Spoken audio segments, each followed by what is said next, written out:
আমি অভদ্র লোক? আর ওই বিশ্রী চেহারা টালি লোকটা সে মনে করে খুব ভদ্রলোক। অবশ্যই সে তোমার চাইতে ভদ্রলোক, যদিও তোমার ব্যবহারের বাড়াবাড়ি করার কারণে সেও একটু অভদ্র ব্যবহার দেখায় গেছে, কিন্তু কি করবে কও তো? হ্যাঁ, কি করবে? শোনো, মানুষের চেহারা কালো না ফর্সা সেটা দিয়ে কখনো তার ভদ্রতা এবং অভদ্রতা বিচার করা যায় না। তুমি তো খুব সুন্দর চেহারার মালিক, একেবারে নায়কের মতো টসটসে চেহারা, তোমার কি লাভ হয়েছে? তোমার ব্যবহার তো খারাপ। আমার ব্যবহার খারাপ না মাই লাভ। আমার ব্যবহার যদি খারাপ হইতো তাহলে তোমার মতো একজন মেয়ে কি আমাকে ভালোবাসতো কও? সে তো এখন অতীত ঘটনা। তখন যদি তোমার ব্যবহার এখনকার মতো এরকম খারাপ থাকতো, এই সুন্দরী মেয়ে জীবনে কোনোদিন তোমাকে ভালোবাসতো না। তুমি এই ধরনের কথা কয়ে ফেলাইলে তার মানে কি দাঁড়াইলো? এখন আর তুমি আমাকে ভালোবাসো না? বিষয়টা তা না, তোমাকে আমি এখনো ভালোবাসি। ভালোবাসি বলেই আমি চাই না যে তুমি এরকম অপরিচিত লোকজনের সাথে খারাপ ব্যবহার করো। একটা অপরিচিত মানুষের সাথে কেউ এ ধরনের ব্যবহার করে, আমাকে একটু কত।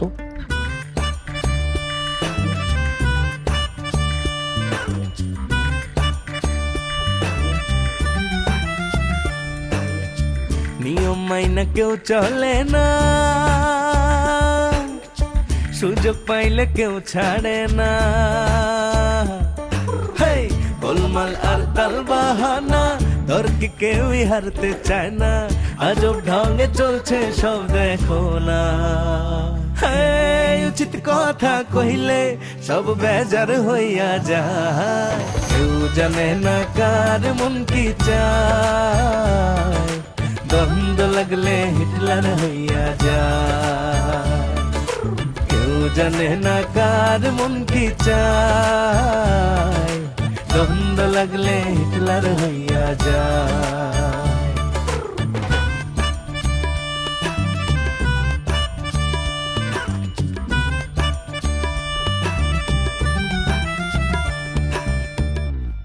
আমি চাই তুমি সুন্দর ব্যবহার করো।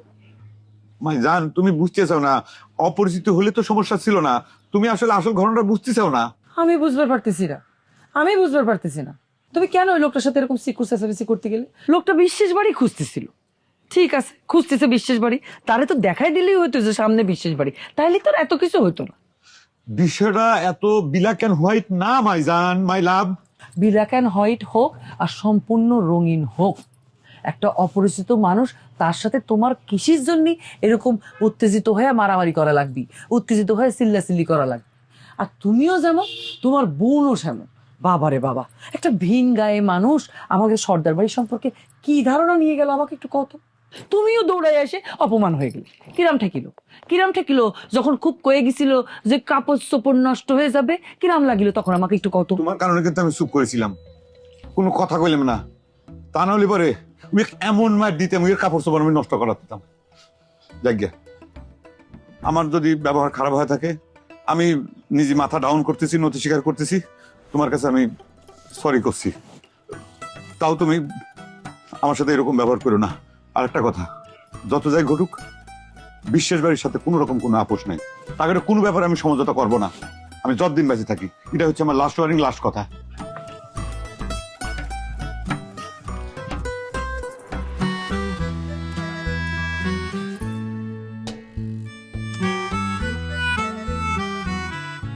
এগোরে কোনো কথা কয়ে কোনো লাভ। এদিন তো সবাই মিলে খুব বকাবকি করলে, রবিন নাকি আমার বন্ধু, টিয়াক নিয়ে ভাইকে গেছে, সব দোষ আমার। তা এখন তো দেখতেছি আমদু দেখ হয়ে গেছে, আটিশালা পর হয়ে গেল। সব দোষ তোমার, তোমাকে আমি দোষ দিছু?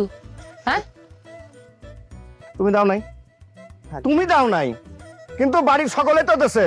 এখন তো সকলে ওদের বরণ করার জন্য একবারে। কেমন আছেন? এই, তুই কি ডাক?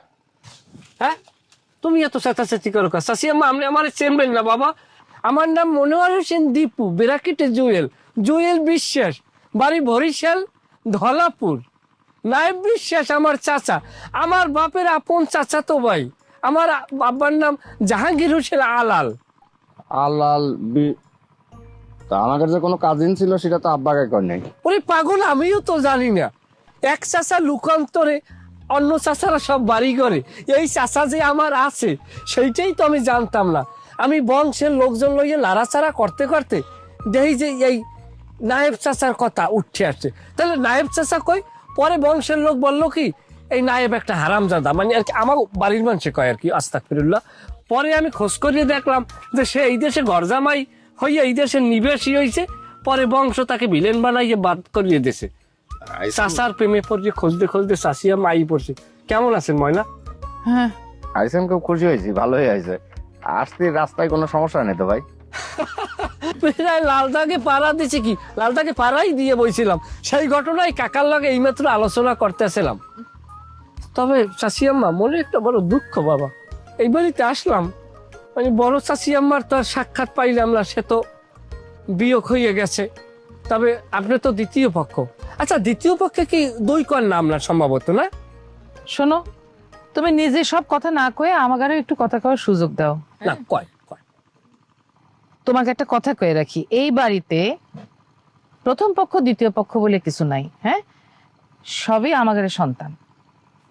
যাক, মাশাআল্লাহ, আপনাদের এই ঐক্য, আপনাদের এই একতাবদ্ধতা, এই যে দলবদ্ধতা, নিজেরা নিজেদের মতো পরিবারের ভিতরে কোনো মলামলি নাই, দলাদলি নাই, এটা আমাকে আলাদাভাবে আকৃষ্ট করছে। চাষিয়াম্মা, বাড়ির অন্য লোকজন কোথায়? তাদের তো দেখেই না। আচ্ছা, ওই সাহেব ভাই কি সন্তানাদি কয়জন? অথবা কুসুম আপা, তার কি বাচ্চা কাচ্চা নিচ্ছে সে? একটু থামো, সবে তো আসলে। হ্যাঁ, ঘোড়াটা বাঁধো, তারপর একটু হাত মুখ ধুয়ে টুয়ে ফ্রেশ হয়ে নাও। এরপর সব কথা আস্তে আস্তে জানাজানি হয়ে যাবে, সবার সাথে পরিচয়টাও হয়ে যাবে। হ্যাঁ এমতি, জুয়েলে তোমার ঘরে নিয়ে যাও। চাচিমা, আর একটু কথা কইতে চাই। এলে যাইয়া ওই কইবে না পোলাই আইসে আমাকে লইকে কি লই আইছে দেশ দে, কিছু আনতে পারি না, আল্লাহ মানু আই পড়ছি। কই আমরা এলাকায় আইয়ে কিছু কিনবো না?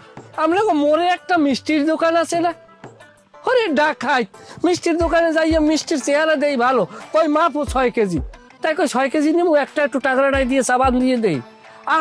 সাবান দিয়ে দেয় কি মিষ্টির মধ্যে আডি, মানে ওই আডার গোল্লা দিয়ে বানাইছে। আমি ধর তুই ছানার গন্ধ নাই, এই নিমুনি আমার বংশের মানুষের লগে, এইবার আর কিছু আনতে পারি না।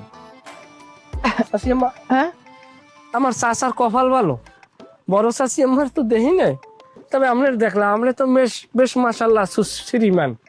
আশা করি আমার চাচা তো বইনেরাও সুশ্রীমান। জুয়েল ভাই, বেশি কথা করলে আমার লাল লাগে, পানা পড়ে যাবে নি, তার আগে চলেন ঘরে চলেন। আচ্ছা আচ্ছা আচ্ছা, চলো চলো। কি একটা অবস্থা, কিছু আনতে পারলাম না, দুইটা ঝুমা হইলো যদি লই আইতাম।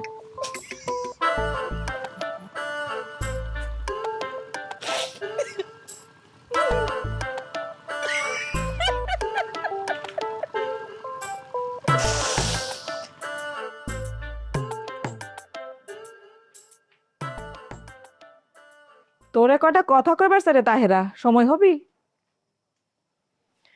আমি কি মন্ত্রী মিনিস্টার যে সময় হবি না? আয় ভিতরে আসে। ঘরের মধ্যে ফোন হাতে নিয়ে বসে রয়েছিস কিছু জন্য? এত কি জরুরি কথা? বাড়িতে মেহমান আসিছে, ফুসকি মানে তো দেখলিও না। মেহমান আবার কি দেয় আসলে আমি তো জানিই নে। ঘরের মধ্যে বসে থাকলে জানবি কেবা করে? আব্বার আত্মীয়, আব্বার চাচাতো ভাইয়ের বেটা, আব্বাক দেখতে আসিছে। ভালোই তো হয়েছে, মেলা দিন পরে বিশ্বাস বাড়িতে কুটুম আসলো। কিন্তু এমন সময় আসলো যখন বিশ্বের বাড়ির অবস্থা খারাপ যাচ্ছে। কি আর করা যাবে, মেহমান তো আর জানে না যে বিশ্বাস বাড়ির অবস্থা খারাপ যাইতেছে। সিরাই এত কিছু যাই নাও, তোরা যা করছু, তুই এইরকম বেইমানি করতে পারলি তাহেরা? আমি আবার কি বেইমানি করলাম? এটা আবার জিজ্ঞেস করতেছো? বিশ্বের বাড়ির ভবিষ্যতে তুই গোপনে বাড়ি ছাড়া করিস না? এই কথাটা নিয়ে আমার আর কোনো কথা কবার ইচ্ছা করতেছে না রে কুসুম। আমি আমার বেটার ভবিষ্যতের জন্য যা করেছি ঠিক করেছি। আমার তো এখন মনে হচ্ছে এই শাহজাদার বাপের সাথে গোপনে যুক্তি করে বিশ্বের বাড়ির বিরুদ্ধে ষড়যন্ত্র করিস। আমি কারো সাথে কোনো রকমের যুক্তি করবে যাইনি, আমি আবারও করছি, আমি যা করেছি আমার বেটার জীবন রক্ষার জন্য করেছি। আর সেই জন্যই তোকেরও যদি মনে হয় আমি বিশ্বাস বাড়ির সাথে বেইমানি করেছি, শত্রুতা করেছি, তাহলে তোকে যা মনে চায় তোরা তাই করবে পারিস। এই কারণে তোর ভাই যদি আমাকে তালাকও দিয়ে দেয়, সত্যি করে করছি, তাতেও আমার কোনো আপত্তি নাই।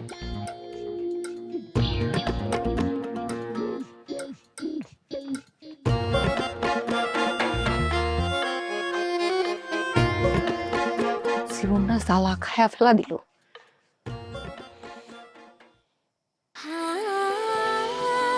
সময় বদলে যায়, কিন্তু আভিজাত্যের মানে একই থেকে যায়। স্মরণের ছোঁয়ায় তোমার উপমায় বদলে দিলে যে আমার।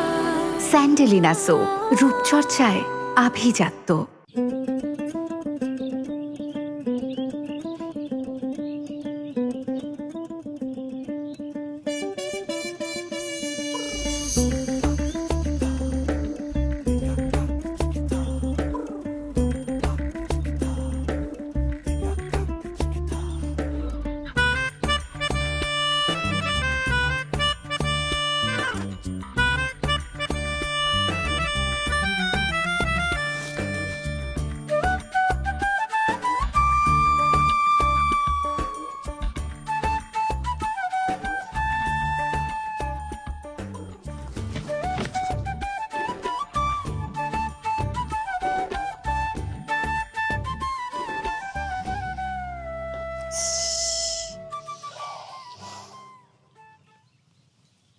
তোমার মনটা অনেক খারাপ তো পাখি, সেটা আমি বুঝতে পারি। কবার বড় তোমাকে একটু সান্ত্বনা দেওয়ার জন্য সেজন্য টগার সরজমিনে তোমার কাছে চলে আসে। আর তাছাড়া আমার ভিতরে অনেক খবর জমে আছে। এই সাংরা, তোর অনেক সাহস বাড়িছে না? বিনা নোটিশে তুই আমাকে সীমানার মধ্যে আসিস কোন কারণে? রাজ চলে যাওয়ার খবরটা জানার পরে আমার সাহসটা অটো বাইরে গেছে। আচ্ছা, তুই এই কাজটা কিসের জন্য করলো কদিন? টিয়া এই কাজ কিসের জন্য করেছে সেটা আমাকে জিজ্ঞেস করতেছ কে? জানার ইচ্ছে থাকলে যাও, যাই টিয়াক জিজ্ঞেস করো। ভাবি আমাকে সকাল সকাল একটা রং খবর দিল, জানো? আমাকে সকালবেলা ঘুম থেকে উঠে কাছে টুকার তোমার তোতা পাখি তো উড়াল দিল। আমি সাথে সাথে বলেছি অসম্ভব। এই, তোর ভাবির কি খায় দেয় কাম নেই? ওই মহিলা আমার নামে ফাউল কথা করছে কিসের জন্য? আমি যদি তোর ভাবিরে পাই তালি পরে ভাবি কয়ে ছাড়ি দিব না। তো মাইন্ড খাস তো কিসের জন্য ভাবির জন্য? ভাবি তোমাকে নিয়ে একটু রসিকতা করতে। আচ্ছা যাই হোক, শুনো, তোমাকে তো আসল খবরটাই দিতে ভুলে গেছি আমি। তোমার বাড়িতে একজন মেহমান আছে না, জুয়েল নাম, তাকে নিয়ে তো একটা ঘটনা ঘটে গেছে তুতা পাখি। হয়েছে কি, তো ভুলে আমার বাড়িতে ঢুকে গেছে, তাকে দেখে বড় ভাইদের কি উত্তেজনা হলো। একটা মানুষ ভুল করে তগর বাড়িতে ঢুকে গেছে, তার জন্য তো উত্তেজিত হওয়ার কি আছে? বুঝতে পারিছি তোর বড় ভাই কাচ্চা করে ধুলাই না দিলে হচ্ছে না। কি কব ক? টিয়া রাজ দুটোই নাই। হ্যাঁ, আমি তো সে কথা করছি, বড় ভাই এত উত্তেজনা না হলে হতেই পারতো। আচ্ছা তুতা পাখি, তোমার নামে এরকম একটা অপপ্রচার কিনা সবাইছে কদিন? যখন আমাকে ভাবি করো যে টুকার তোমার তোতা পাখি তো উড়াল দিল, বিশ্বাস করো তখন আমার মনের ভিতরে তাবাস তাবাস করে 3-4টা পাথর পড়ে গেছে। তোর মনের ভিতরে ঠাপাস ঠাপাস করি কয়টা পাথর পড়িছে ওটার হিসাব আমি পরে করতেছি। তার আগে শুনি রাখ, তোর ওই ভাবিক যদি আমি পাই, তার মাথা চুল ছিঁড়ি বাতাস উড়াব। অসম্ভব, সেটা তুমি কোনোদিনই পারবে না। কারণ হচ্ছে আমার ভাবি তোমার সাথে অনেক লম্বা, তুমি অনেক খাটো, তুমি কখনো তার চুল ছিঁড়তেই পারবে না। আর তাছাড়া আমাদের ভাবি আমার ভাইয়ের সাথে অনেক লম্বা, বুঝছো? অবশ্য ভাবি যখন কথাটা কয়েছিল, আমি তখন সাথে সাথে ভাবির চ্যালেঞ্জ ছুড়ে দিলাম। আমি করলাম অসম্ভব, আমার তো বাকি কখনো এরম হইতেই পারে না, হবি না হবি না হবি না কই দিছি। ফাউল স্যাংরা, তোর যদি আরেকবার আমি আমার সীমানার মধ্যে দেখি তাহলে তোরা রাজ, তোর বউ তো ম্যাস্টেড হয়ে গেছে রে সাহেব। কেন, কি হয়েছে? একটা কথা তো মাটির পড়বার দেয় না। বাপ রে বাপ, কথার কি তেজ! আমি তো অবাক হয়ে যাচ্ছি। কেন? আচ্ছা, তুই কি টিয়ার বিষয়ে কিছু জিজ্ঞেস করবে আর গেছিলি নাকি তাহেরা রে? সেটা তুই তোর বউর কাছে গিয়ে জিজ্ঞেস করে গা, কি নিয়ে কথা করে গেছিলাম। কেরে, সে কি বিশ্বের বাড়ির কেউ না? এই বাড়ির ভালো মন্দ কোনো বিষয় নিয়ে তার সঙ্গে কথা বলা যাবে না? আসলে হয়েছে কি কুসুম, রাজেক পাঠায় দিয়ে তার মনেও কিন্তু শান্তি নেই। সারা রাত ধরে কান্দে, খালি কান্দে, একটুও ঘুমোয় না। বইয়ের পক্ষ নিয়ে আর উকালতি করিস না রে সাহেব। রাজে এক দূরে কেটা পাঠাইছে এই বিষয়টা গোপন করে, সবার কাছ থেকে গোপন করে, সে তো একটা বেইমানি করেছে না? সে তো কাউকে না জানিয়ে এই ধরনের বেইমানি করেছে। আমাক বেটাকো ষড়যন্ত্র করে দূরে পাঠিয়ে দিয়েছে। কই, আমি কি তার জন্য তোদের সাথে খারাপ ব্যবহার করতেছি? আচ্ছা মাথা ঠান্ডা কর, ঘটনাটা কি হয়েছে আমার কাছে কি একটু খুলে কওয়া যায় কুসুম? আমি ভালো বুঝে তোর বউকে গোলাম যে তুই কিসের জন্য আমগে বংশের ভবিষ্যৎকে দূরে পাঠিয়ে দিছিস। সে ফট করে উঠে কলো এখানে থাকলি পরে নাকি তারকে আমরা মস্তান বানাতাম। এই ধরনের কথাবার্তা অবশ্যই এর আগেও সে কইছে, পিরাই কইতো, এটা তো আর নতুন কিছু না। তোর বউয়ের মুখে তো কিছুই আটকায় না রে সাহেব, কবে থেকে সে এরকম দজ্জাল হয়ে গেছে। কত বড় সাংঘাতিক মহিলা, আমার মুখের ওপর কয়া দিল আমাক বেটাক যদি দূরে পাঠায় আমি কোনো অপরাধ করে থাকি, এই অপরাধের জন্য তোর ভাই যদি আমাক তালাক দিয়ে থাকে তাও কোনোদিন আমার বেটা এই বাড়িতে আসবে না। বাদ দে রে কুসুম, মানুষের সব কথা ধরবার হয় না। মানে আমাকেও তো কইছে যে রাজেক যদি আমি ফিরে আনি এ বাড়িতে, সে এ বাড়িতে থাকবে না। বাড়িতে থাকবে না কাও আর তালাক দেওয়া কি এক হলো? এই তোগের প্রেম ভালোবাসার নমুনা। কে এই রাজ কি তার একার বেটা? তার জন্য কি আমাদের মায়া মহব্বত নেই?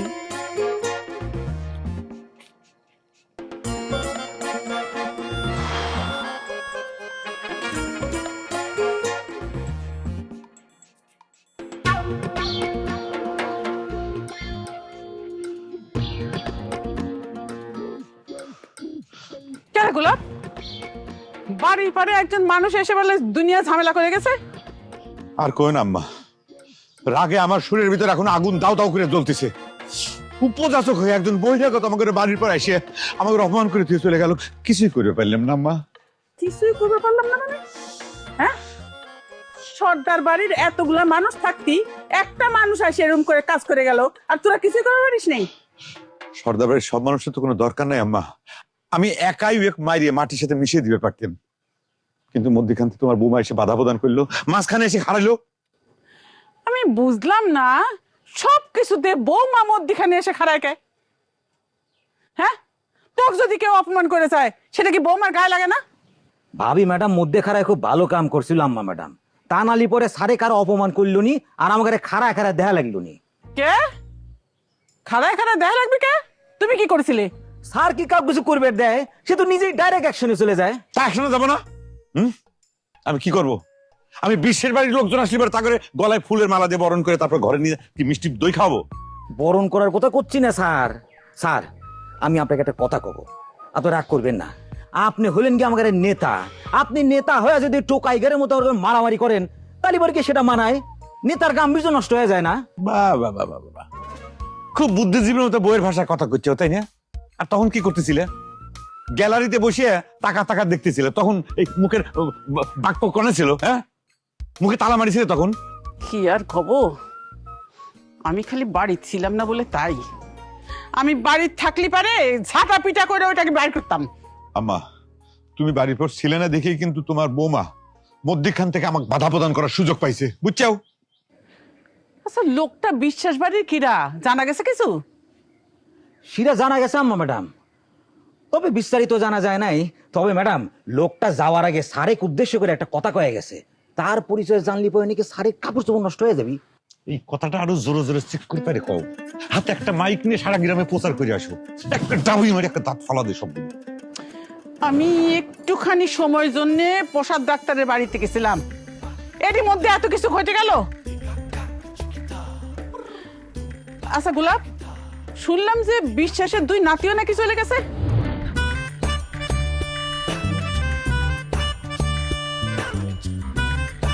টাকার চেহারা ফর্সা কিন্তু ভিতরে একটা বিক্ষিপ্ত ভাব আছে। ফালতু কথা কবেন না। ওই অচেনা লোকটার দুই গালে দুটো ডাবি মারে চর মারে থাপড়ের দাঁত খুলে দেওয়া, সেটা করেছো তুমি? একদম 100% সত্যি হয়ে গেল ভাবি। তার মানে টিয়া তোমার ভালোবাসা গ্রহণ করেছে? বহু দিন ধরে তোকে আমি খোঁজ করতেছি, আজকে সামনাসামনি পাইছি। আজ পর্যন্ত তো এরকম কোনো ঘটনা কোনোদিন ঘটে নাই দিল ভাই। যা কইছি ঠিক যদি না হয়ে থাকে তাহলে তোমাকে বিচারে যা হয় তাই করো। সব বেজার হইয়া যায়, কেউ জানে না কার মন কি চায়, দ্বন্দ্ব লাগলে হিটলার হইয়া যায়, কেউ জানে না কার মন কি চায়, দ্বন্দ্ব লাগলে হিটলার হইয়া যায়।